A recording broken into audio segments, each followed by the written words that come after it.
Il est là à Paris aussi à 17h37, c'est Guillaume Meurice. Et je vais vous parler des impôts aujourd'hui. Oui, on adore ça. De foutre la patate un petit peu. Donc cet argent public qui sert par exemple à payer les chroniqueurs de la radio publique. Par exemple Dominique Seux tous les matins. S'il peut dire qu'on dépense trop d'argent public, c'est grâce à de l'argent public et payé par de l'argent public. Hein, pense-y Dominique, si tu veux nous faire un petit peu d'économie, je crois qu'il y a un covoiturage là qui s'organise vers Europe 1. Alors pourquoi je vous parle d'impôts aujourd'hui? Parce que la mairie de Paris a pris une belle initiative dans toutes les mairies d'arrondissement. Un avocat est présent pour vous aider à remplir votre déclaration d'impôt. Opération qui a pour nom de code Thomas Thévenoud. Et moi, j'ai choisi le 7e arrondissement de Paris. Voilà, celui de Rachida Dati, celui où le revenu mensuel se situe entre 48 injections de Botox et 3 toilettages de Clara Dupont-Moreau. Et j'ai interrogé des contribuables. Je leur ai demandé une question toute bête. Hein. Est-ce qu'en France, on paye trop d'impôts? Bon, écoutez, la question, elle n'est pas intelligente. Ah mince alors. Vous avez déjà vu des gens qui vous disent qu'ils ne payent pas assez d'impôts? Moi, oui, par exemple, je pense qu'il faudrait que je paye plus d'impôts, moi. Pardon? Oui, vraiment? J'ai pas compris, là. Ah oui, oui, ça paraît inconcevable pour une contribuable du 7e arrondissement. Parfait pour le 7e. Non, c'est pas ma zone de confort, mais bon, moi, je considère que je paye trop d'impôts, voilà. Je parle pas assez, oh là là.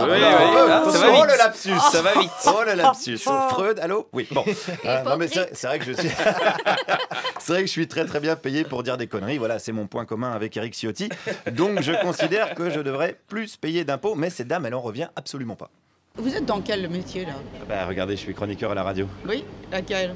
France Inter. Oui, France Inter. Et encore que non, je peux pas le voir, votre bonhomme, là, qui passe à C'est à vous le soir, cette espèce d'enfoiré de gauchiste. Mais c'est honteux. Ah, alors ça, c'est pour toi, Patoche, si tu nous écoutes. En revanche, j'espère que Lagardère est au courant que Patrick Cohen est un gauchiste, parce que ça va lui faire tout bizarre.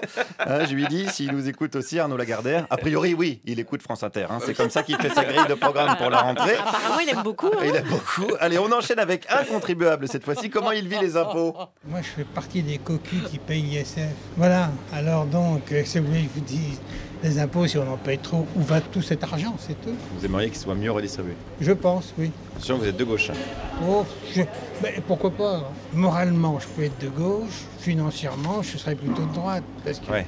Voilà. Oui, vous êtes croyant mais pas pratiquant, quoi. Exactement. Voilà. Et ça, il y en a beaucoup des comme ça. Moralement, c'est Trotsky, financièrement, c'est Rockefeller. On en connaît pas mal. Qu'est-ce qu'elle en pense, cette autre dame des impôts? Que c'est pas très équilibré. Ouais. Bon, tout le monde ne paie pas en fonction de ses moyens et ça, c'est dommage. Il faudrait que les riches payent plus d'impôts, alors. Pas forcément les riches, pas forcément. Disons que des gens qui devraient payer ne payent pas parce qu'il y a des tas de combines et que... Ah bah ça, c'est les riches, alors. Non, des gens qui sont aisés et qui se débrouillent. Ah voilà, des gens aisés. Voilà, des gens aisés qui... Pour pas dire des riches. Ouais, si vous voulez. Non, mais moi, je veux bien me lancer dans un concours de synonymes, il n'y a pas de problème. Donc ceux qui truandent, ce ne sont pas les riches, ce sont les nantis, les bourges, les consanguins à mocassin à gland et à serre-tête, etc., etc. Alors on rigole, mais il y a des gens qui le vivent pas super bien de payer des impôts. Je suis massacré d'impôts. Massacré, est-ce que le terme n'est pas un peu fort? Non, je me sens massacré. Là, vous êtes massacré, par exemple? Hein? Non, je me sens tout le temps, je me lève massacré, je me couche massacré. Je suis de mauvaise humeur, voilà. Oui, d'une humeur massacrante. Hein. Il est massacré. Alors le terme est fort, mais bon, le Rwanda à côté, je suis désolé, c'est que dalle. Les Tutsis, ils n'avaient pas le 3e tiers provisionnel à payer, je vous le rappelle. Donc je pense qu'il faut relativiser quand même les choses. Et vous allez relativiser en entendant le témoignage de cette dame. C'est inouï. Pratiquement tout ce qui... Enfin, la moitié des revenus repartent. Mais ça va, vous arrivez à finir le mois quand même? On arrive à finir le mois, ben Dieu merci, parce qu'on ne fait aucune folie. Hein. Moi, je ne me fais pas aider à la maison. Oh putain, arrête, parce que non, parce que moi je suis assez sensible à la misère humaine. Quelqu'un qui a même pas les moyens d'avoir des domestiques, ça me fait un petit pincement au cœur. Je suis désolé de vous faire subir ça, hein, mais s'il y a des smicards qui nous écoutent, ils doivent savoir hein, le drame que vivent leurs compatriotes. Et puis en plus, attendez, parce que cette dame, c'est pas le seul drame qu'elle a à gérer. Moi, j'ai eu le malheur d'hériter d'une petite maison en Corse. Vous avez eu le malheur d'hériter de ça? J'ai eu le malheur d'hériter de ça. Ah, vous n'avez pas eu de bol pour le coup.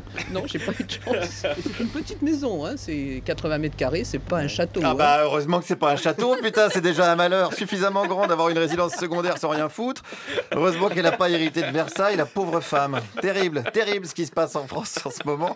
Allez, concluons avec cette même contribuable qui nous parle de sa sœur. J'ai ma propre sœur qui vit en Belgique. C'est de l'exil fiscal alors ça? C'est de l'exil fiscal, absolument. Mais comment elle le vit ça alors? Très bien. Mais ça la gêne pas quand même de pas payer en France les instits, les profs, les infirmiers, les infirmières? Non, pas du tout. Elle s'en fout? Oui. Voilà, la décontraction, c'est ça la clé, la décontraction. Voilà, c'est comme le fist fucking. D'ailleurs, on pourrait appeler ça le fisk fucking. Oh, merci Guillaume Meurice, parce que je comprends un petit peu mieux les problèmes de François Fillon.